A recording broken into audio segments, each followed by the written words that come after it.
Première gelée blanche. Les voitures sont givrées, tu vois. On est vraiment dans le vif du sujet. Ça y est, le froid arrive. On arrive en hiver. Ce qu'il y a de super, c'est que c'est vous qui me faites les sujets de la vidéo à chaque fois. Là, j'ai encore eu une question sur qu'est-ce que je dois faire. Je vais arrêter mon camping-car pour l'hiver. Qu'est-ce qu'il faut faire? J'ai pas trouvé de hangar pour le stationner. Je vais le stationner à l'extérieur sur une aire de camping-car. Il va rester là et j'ai peur pour le froid. Qu'est-ce qu'il faut faire? Et c'est ce qu'on va voir tout de suite.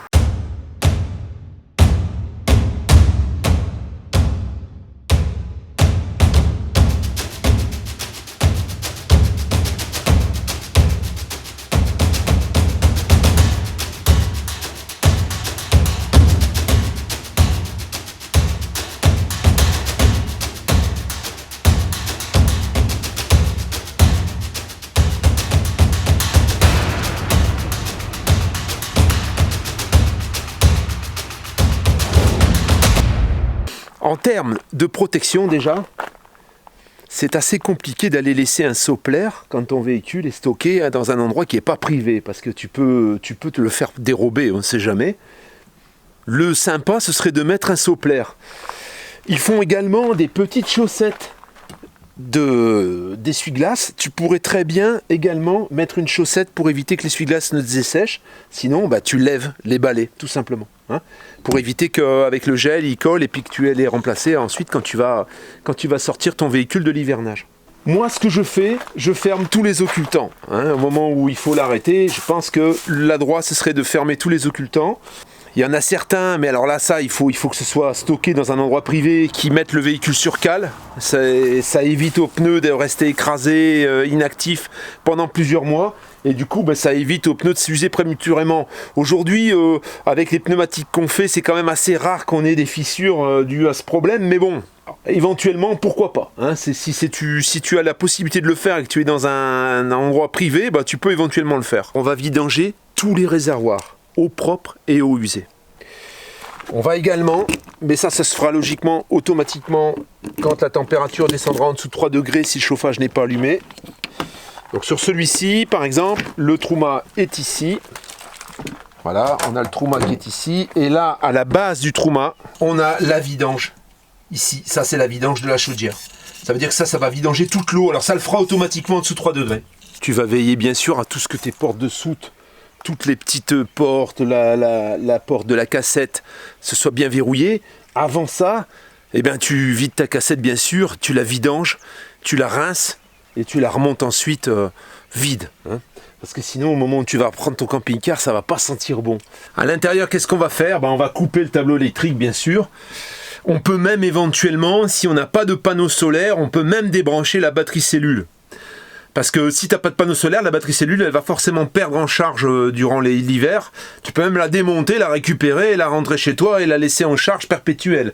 Si toutefois tu n'as pas de panneau solaire. Si tu as des panneaux solaires, ça va faire la pointe. Et là, tu n'as pas besoin de débrancher ta batterie, bien sûr, bien au contraire. On va prendre soin donc de vidanger. Alors là, la pompe à eau, là, voilà. Là, il faut vidanger le réservoir d'eau, bien sûr. On va prendre soin de vidanger les robinets. On va les laisser ouverts. Il ne faudra pas oublier, parce que s'il reste de l'eau dans le robinet, voilà, tu vois, si tu fais ça, tu entends l'air qui vide l'eau. Ça, tu le fais peut-être même avant de vidanger ton réservoir. Comme ça, il n'y a plus d'eau dans la tuyauterie. Idem pour la douche. Tu vois, voilà, et idem pour... Voilà, t'entends? On entend l'eau qui redescend. Ça fait que comme ça, t'as pas d'eau du tout dans les robinets. Ce qui fait que si t'avais de l'eau dans les robinets, l'eau elle peut geler et elle peut se dilater et te provoquer des fuites au moment où tu vas redémarrer. Tu peux même avoir un robinet fendu. C'est ce qui se passe un petit peu sur le Laika Deva, qui est resté au froid avec de l'eau dans les robinets, ça a fendu le robinet. Le plus gros problème, il est dans l'eau, c'est surtout l'eau le problème.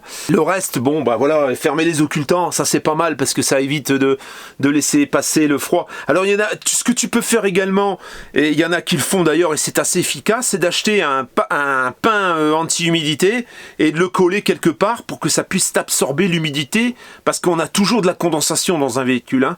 Les changements climatiques, les changements d'hygrométrie, tu vas avoir la nuit, il va faire très froid, il va y avoir de la condensation, ça va même quelquefois geler, et puis le matin, le soleil il va taper, il y a de la condensation à l'intérieur des fenêtres, il y a de la condensation un peu partout. Donc de mettre un pain anti-humidité, ça va t'éviter ce problème. Laissez le frigo ouvert. Ça veut dire que le frigo, ici, il a une position, en fait, ouverte. Et ça évite qu'au frigo de sentir ensuite la moisissure ou le pas frais au moment où tu vas le redémarrer. Même à la limite, quelquefois, l'ouvrir complètement, tu vois, le laisser ouvert, c'est pas plus mal. Hein, et comme ça, au moins, tu es tranquille. Ferme ton gaz aussi, ferme l'arrivée de gaz. On sait jamais. Hein, tu fermes ton robinet de gaz, tu es tranquille. J'évite aussi de laisser de la nourriture, bien sûr. Parce que si tu laisses de la nourriture, même des pâtes, etc., tu peux y avoir des fourmis qui rentrent et puis qui trouvent de la nourriture. Et au moment où tu vas reprendre ton véhicule, peut-être qu'il sera plein de fourmis. Hein, surtout si ça doit rester longtemps hiverné. Les camping-cars qui sont équipés d'un chauffage ALD. Là, je pense qu'il vaut mieux laisser le véhicule en hors-gel. Ça veut dire que ton chauffage, tu peux le régler sur 7 degrés, par exemple. Tu laisses une bouteille de gaz dedans. Parce que là, par exemple, sur un ALD, c'est gaz et électricité. S'il est branché au courant, là, c'est pas très grave. Hein, tu laisses 1000 watts et tu mets 8-9 degrés, j'en sais rien. Hein, tu mets ce que tu veux.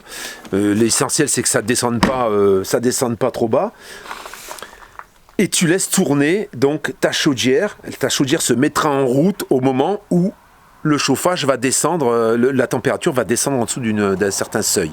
Hein, et ça veut dire que si tu conserves par exemple 7 ou 8 degrés dans ton véhicule, tu es sûr que tu récupéreras ton véhicule avec un chauffage qui fonctionne. Même si c'est du liquide antigel comme on peut le trouver dans le moteur, il y a quand même beaucoup de connexions avec des tuyauteries souples dans les angles, avec des radiateurs, serrage à pincer en fait. C'est pas des serflex, si tu vois ce que je veux dire. Donc voilà, on sait jamais, avec la dilatation, avec les grosses descentes de température, tu peux retrouver quelques fuites au moment où tu vas redémarrer ton véhicule. Donc moi, sur le mien, il y a toujours un fond de chauffage. Et même l'hiver, même si j'y suis pas, alors moi je suis rarement pas dedans, je suis quasiment toute l'année dedans, hein, donc même une fois je suis parti, on est parti une quinzaine de jours, on l'avait laissé en gardiennage, j'ai laissé tourner le chauffage, hein, je l'ai laissé tourner à petite température. Je pense que sur un ALD il vaut mieux le faire. Un détail aussi, pareil si tu as des coussins d'air sur ton véhicule, ne les laisse pas dégonfler. Essaie de les gonfler suffisamment, si tu peux y passer de temps en temps pour voir qu'ils ne se dégonflent pas complètement, parce que si tes coussins d'air sont complètement écrasés pendant tout l'hiver, il y a de fortes chances que quand tu vas le récupérer en saison, ce soit fissuré. Alors peut-être pas la première année, peut-être la deuxième année ou la troisième année. Les coussins d'air, il faut toujours qu'il y ait un peu d'air dedans, sinon tu les abîmes. Moi j'ai eu l'expérience sur les camions, hein, quand on stockait des camions l'hiver, des camions qui avaient roulé déjà, hein, où il y avait les coussins d'air qui avaient déjà tourné, et bien quelquefois, à la remise en route, tu avais un coussin d'air qui fonctionnait plus ou qui se crève, qui explose. Un détail qui a son importance, et ça il faut que je t'en parle aussi, c'est souvent tentant d'aller couvrir ton véhicule avec une bâche. Alors si c'est pas une bâche qui respire, ne le fais pas. Ne le fais pas parce que tu vas retenir l'humidité sous la bâche. Alors c'est encore plus grave quand tu stationnes sur de la terre ou sur du gazon ou sur de l'herbe. Hein. Là, je te dis pas, hein. Toute l'humidité elle remonte, elle reste sous la bâche et tu oxydes tout le véhicule en fait. Alors oxyder, tu vas me dire la plupart des pièces c'est du plastique, c'est très très très mauvais de bâcher un véhicule avec une bâche qui ne respire pas. Donc si tu décides de bâcher ton véhicule, tu t'achètes une bâche spéciale, respirante, qui va laisser l'humidité s'échapper. Sinon tu lui fais du mal. Dernière petite chose que je vais ajouter avant l'hivernage, ou au moment de l'hivernage, un WD-40. Alors ça c'est un WD-40 formule silicone, ça veut dire que ça va être un petit peu mieux pour lubrifier tes joints, mais tu peux passer un petit coup sur tes joints de silicone, tu vois, parce que en fait, voilà, alors t'en ajoutes, hein, moi là je fais un peu le bourrin, hein. T'en ajoutes suffisamment, tu l'essuies un petit peu, et ça va t'éviter d'avoir les joints qui collent et qui s'abîment en fait. Et tes joints seront beaucoup plus étanches ensuite. Ça peut les préserver, surtout par les forts changements de température. C'est vrai que le véhicule, l'hiver, il subit un peu le froid, et ensuite l'été, il subit la chaleur. Donc, quelque part, ça fait pas, c'est pas très bon pour tes joints en fait. Hein. Tu peux faire ça sur toutes les fenêtres, hein. Sur toutes tes fenêtres, tes lanterneaux, tes portes. Partout, il y a des joints en caoutchouc. Il y en aura certainement qui auront d'autres idées, hein, qui en fassent part dans les commentaires, il n'y a pas de problème. La remise en route, tu devrais retrouver ton véhicule comme tu l'as laissé normalement. Même s'il fait très froid, il n'y a rien qui peut vraiment s'abîmer, sauf si vraiment on descendait dans des températures vraiment extrêmes, comme en Russie, mais on n'en est pas là. Donc voilà, a priori, si tu as fait ces petites choses-là, tu devrais pas avoir de problème. Hein, le plus gros souci, le souci le plus important, c'est au niveau de l'eau, bien sûr.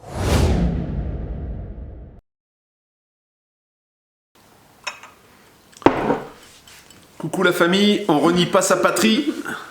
La patrie, c'est ici. C'est Eva qui régale. Santé. Santé. Santé. Na zdrowie. On voulait parler. Alors attention, on n'est pas sur la défensive. Hein. C'est vraiment c'est intéressant. Comment tu lis ça, toi? C'est du russe. Doroga, c'est le chemin. Voilà. Doroga et road en anglais, c'est la même chose. Voilà. Le Doroga M10 Road. Bon, c'est du russe. Hein. Je vais vous lire son message. Je vais lire ton message en fait. Nous sommes nombreux, les 10 000 € à regarder ta chaîne. Alors ne sois pas trop gourmand ou trop décourageant. Après on décrypte. Hein. Ta chaîne nous fait rêver et on a conscience que l'acquisition d'un camping-car est un rêve pour beaucoup d'entre nous. Alors j'aimerais que tu fasses preuve de plus d'optimisme et de moins de gourmandise, car c'est nous les spectateurs réguliers de ta chaîne, nous les rêveurs. Prends soin de nous si tu veux des abonnés à ta chaîne. Sinon, c'est que ta chaîne devient purement commerciale. Alors sois clair et plus humble. S'il te plaît, signer un rêveur avec 15 000 €. Il y a 50 camping-cars en Île-de-France ce jour à moins de 15 000 €. Ils ont besoin de quelques corrections sûrement, de l'isolation, des coraux à changer. Mais peu importe, il existe pour nous les pauvres. Alors, je te propose d'arrêter de chercher le coup de poker avec ces camping-cars à plus de 30 000. Merci pour ta vidéo. Bon. Que dire? Que dire? Déjà, bon, on va dire, ne sois pas trop gourmand ou trop décourageant. Pour ton information, lorsque je vais voir un camping-car, c'est pas pour moi la gourmandise. Hein. C'est pas moi qui me sucre et qui me met les sous dans les poches. C'est le vendeur. C'est celui qui vend le véhicule. Le véhicule ne m'appartient pas. En fait, moi, je fais un accompagnement et je ramasse pas la somme et je suis pas commissionné en fonction de la somme que je vais, sur laquelle on va souscrire. Il y a des abonnés qui peuvent en témoigner, qui pourront témoigner dans les commentaires s'ils veulent. Voilà. Moi, je ne suis pas payé au prorata de la somme du véhicule qu'on a trouvé. Hein. Donc la gourmandise, elle n'a pas lieu d'être. Le deuxième point, qui moi me dérange, c'est fais-nous rêver. Moi, je ne suis pas un rêveur en fait. Je rêve, mais quand je rêve, ça veut dire que ce rêve va se concrétiser. Je ne rêve pas inutilement. Je ne vais pas rêver de quelque chose qui est inatteignable. Si moi je te fais miroiter quelque chose qui n'existe pas, qu'est-ce que tu vas me dire? Tu veux rêver comme tous ceux qui... Il y en a certains qui voyagent, alors dans le voyage c'est autre chose, mais il y en a certains qui voyagent, il y en a beaucoup qui sont partis dans les pays du Nord, les pays nordiques. Et alors, il y a des clichés qui passent sur des chaînes comme Instagram, voilà, où ils montrent des super photos, des super images qui vraiment, tu te dis, oh la vache, si je pouvais aller là-bas. Et le jour où tu peux y aller, t'es déçu. Il y a eu des youtubeurs qui sont passés derrière d'autres et qui, au moment où sont arrivés devant les... Je ne peux plus te citer les noms des chaînes, mais je pense que vous les connaissez tous. Hein. Au moment où ils sont arrivés devant ces spots magnifiques, eh ben, ils ont été très très déçus en fait. Ils ne s'attendaient pas du tout à avoir quelque chose d'aussi fade. Donc, je ne dis pas qu'il ne faut pas rêver, je dis que quand tu as un rêve justement, que tu as moyen de concrétiser, tu as 15 000 €, tu me dis, mon but c'est pas de te dire, vas-y tu peux y aller, tu vas trouver ce que tu veux, c'est très facile, non. Alors il y a la différence entre, parce que tout commence par un rêve. D'abord on rêve de quelque chose, après on réalise. Mais il y a rêver de quelque chose, et quand les autres nous font rêver des choses, c'est pas pareil. C'est un peu nous prendre pour... Voilà. Quand les autres nous font rêver. Alors ça, c'est demander clairement, allez, raconte-moi des cracks. Raconte-moi de salade, c'est ça qu'on veut entendre. Parce qu'on est là sur ta chaîne pour écouter les cracks, parce que je suis tellement pas bien dans la tête, j'ai besoin que quelqu'un me fasse rêver. C'est ça. C'est pas le but.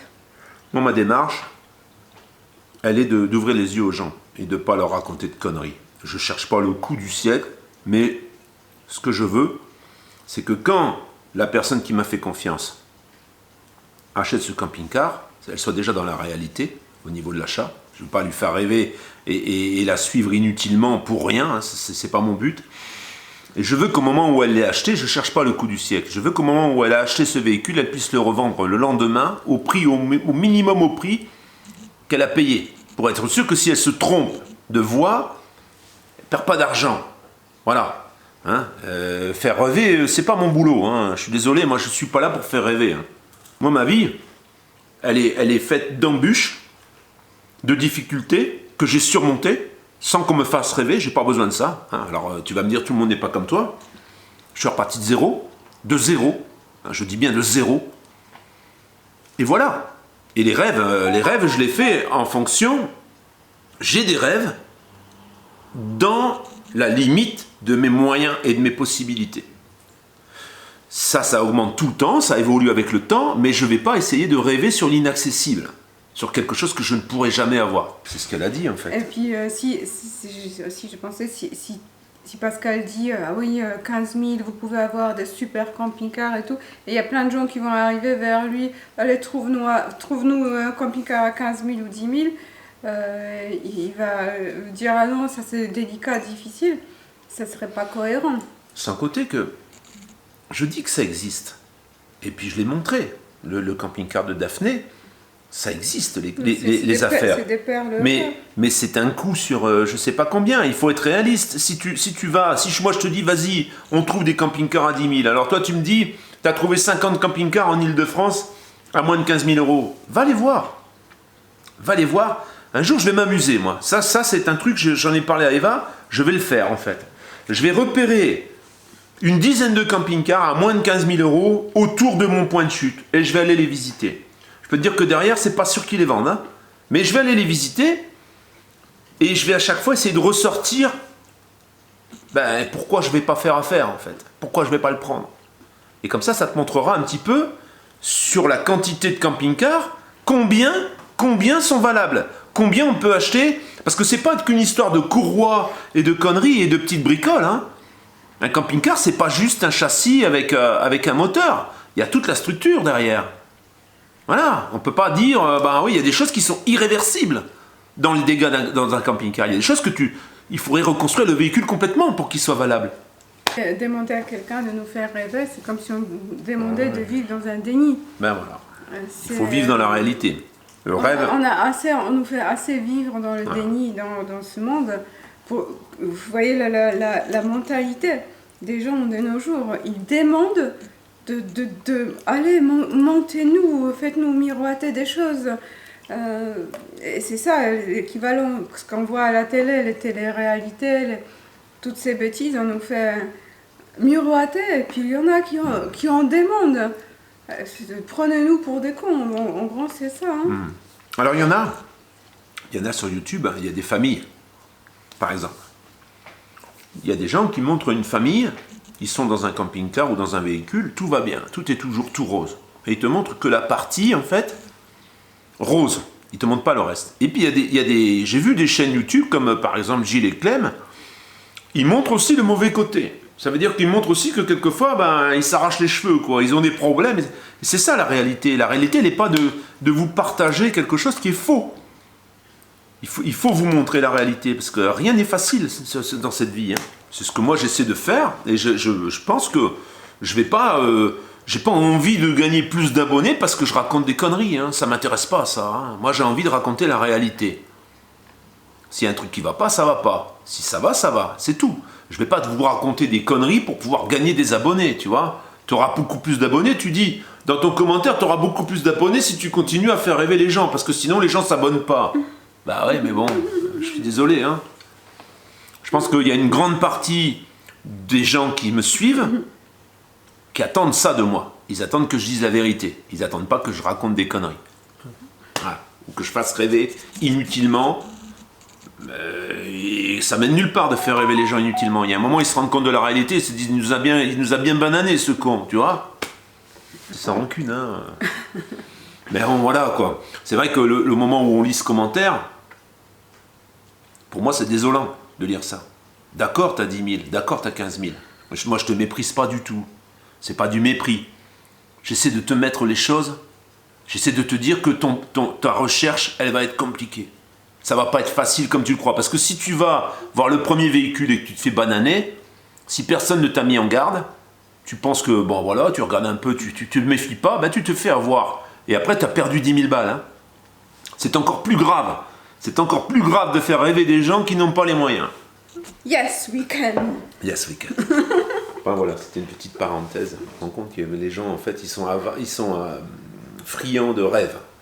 Il y a des rêves qui coûtent rien, il y a des rêves qui coûtent de l'argent. Tant que ça te coûte rien, tu peux rêver. Quand ça commence à te coûter parce que tu as fait une connerie, ou que ça mine ton moral parce que d'un coup tu te rends compte de la réalité et qu'on on t'avait montré une autre vision, je pense que ça mérite d'être honnête. Ça mérite d'être honnête et de faire sortir les vraies choses.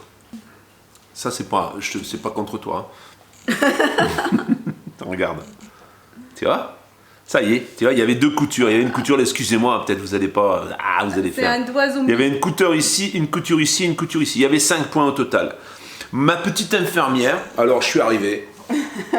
Elle était habillée, tu vois, en infirmière, quoi, tu vois. Elle m'a pas laissé le temps de respirer. Hein. Elle a sorti tous ses produits, elle m'a dit assieds-toi là. Et crac, elle m'a enlevé les points. Avec la minutie qui la caractérise. Il allait aux urgences et puis il fallait qu'il trouve une infirmière. Il fallait trouver une infirmière. Ben, je dis, moi j'en ai une infirmière. Elle est tout. Elle est infirmière, elle est coiffeuse. Elle est dresseuse. De bêtes sauvages. De bêtes sauvages. Qu'est-ce qu'elle est encore ? Qu'est-ce que t'es encore ? Coiffeuse. Coiffeuse. Elle est... Ah oui, elle est coiffeuse aussi. Ouais. Alors moi, les coiffeuses, ben, ça a toujours été un vieux fantasme, hein, parce qu'à chaque fois, elle me voyait arriver, bon, souvent, c'était « Ah, moi je m'en occupe de lui, tu vois ». Et puis elle me collait 3 fois le prix du coiffeur en produit, quoi. Ben, oui. C'est pour ça que les hommes vont chez la coiffeuse. Je pense qu'une coiffeuse qui sait y faire, le bonhomme, il repart avec quand même des produits qu'il n'a pas besoin, quoi. À chaque fois, il se fait bananer, après, il n'ose plus y aller, en fait. Après, il préfère changer de coiffeur parce qu'à chaque fois, ça lui coûte une blinde. Fais gaffe. Qu'est-ce qu'il nous dit ? Bah, c'est tout, on va finir l'apéro et puis on va te laisser tranquille. Maintenant, d'accord ? Parce que nous, on a une bière là. Un chatounette. Une bière et puis j'ai mijoté. Elle a mijoté du plat, des petits plats et tout, toute la journée, elle a fait la cuisine. Elle savait que je venais. Elle savait que je venais, alors bon. Bon, la Mini est vendue au fait, hein. C'est fait. Hein. Bon, la Volvo, je l'ai toujours, mais la Mini est vendue. Alors la Volvo, si je la vends pas, je m'en fous. C'est vrai que pour ce que je fais, la Volvo est plus adaptée. Elle est plus adaptée que la Mini. Hein. La Mini, je me régalais, c'était à jouer. Moi, j'adore la prendre. Mais bon. Mais ouais, mais garder 2 voitures. On peut pas tout avoir. Hein. Ouais. Des moments, il faut faire des choix. Ça fait pas rêver, mais. C'est ça aussi la vie. On n'est pas tout le temps en train de rêver, malheureusement. À plus tard. Au sol.